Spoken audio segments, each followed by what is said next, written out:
Okay, guys.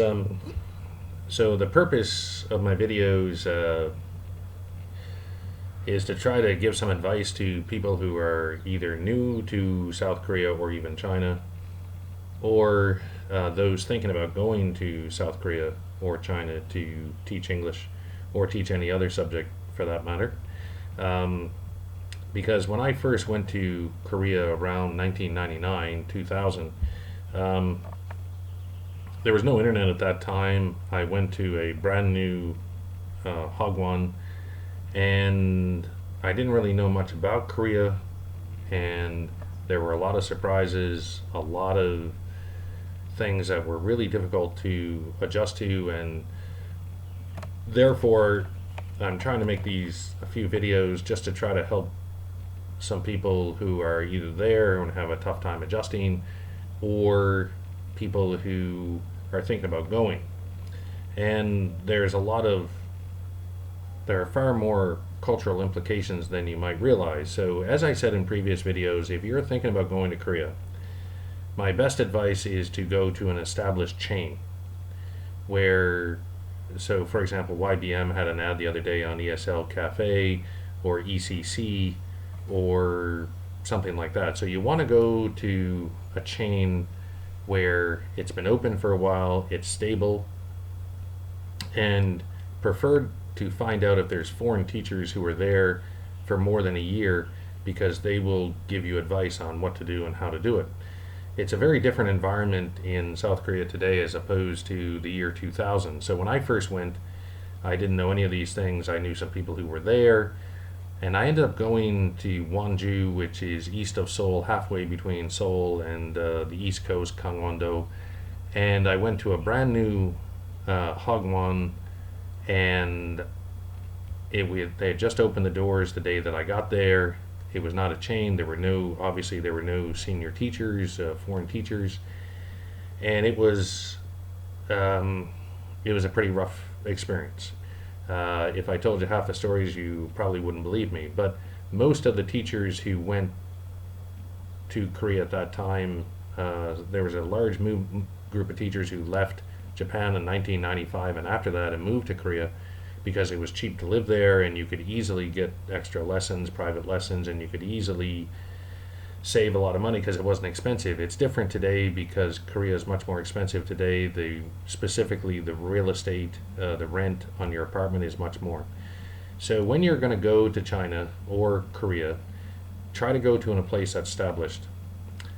Otherwise, you don't have someone to talk to. You can post things online, questions online. For example, I now work for a Korean company outside of Korea, and I'm totally shocked, even with these people being in business as long as they have, the lack of organization, the lack of planning, and how things will change on a regular basis. After Wonju, I ended up moving into Seoul and worked for a well-known university in Seoul, and our boss would ask us to do things that were far outside our contract, and we'd have a meeting. The boss would show up 45 minutes late, 25 people on staff waiting half an hour minimum, often 45 minutes for the meeting to start. Didn't bother them at all. And then they would ask you to do something that was completely outside your contract and that you knew was useless. And then you'd go home and you'd do a bunch of work on it, and Monday morning they would have totally forgotten about it. And um, the constant changing at last minute, Bali Bali, get this done now. It's a really big adjustment, and you have to learn how to. One friend of mine who was at the university said, Korea is about the land of the most adaptable, and you have to be flexible and able to adjust. Why should you not go to a new academy where you don't have senior teachers? Well, a lot of those new academies are financially unstable. So when I went to Wonju to work in an academy, the first place on payday, they were actually surprised that we expected to be paid. And they were kind of looking at us like, what do you mean? It's payday, so what? And they said, well, you don't need any money. We're giving you a free apartment. We'll get you some food. And our boss was actually surprised that we expected to be paid. And he said, well, we don't have any students, so I can't pay you. And whereas in the West, the first minimum 6 months and usually a year that a business is open, you don't make any money because you're trying to get the students or you're trying to get the clients or the customers.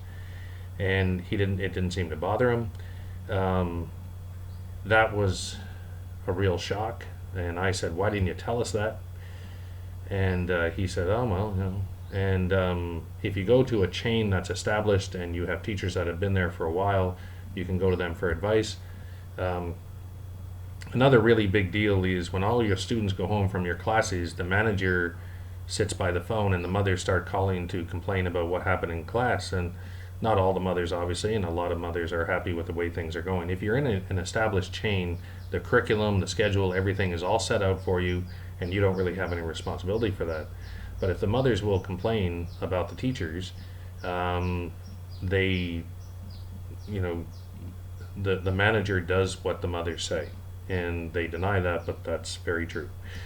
Secondly, I remember, for example, I was in Seoul, and there was an ad for a lady a Korean lady who had lived in New York City, and she opened a new academy, she had money, and I was teaching a writing class, and they put some really, really good students in my class and really, really low students in my class.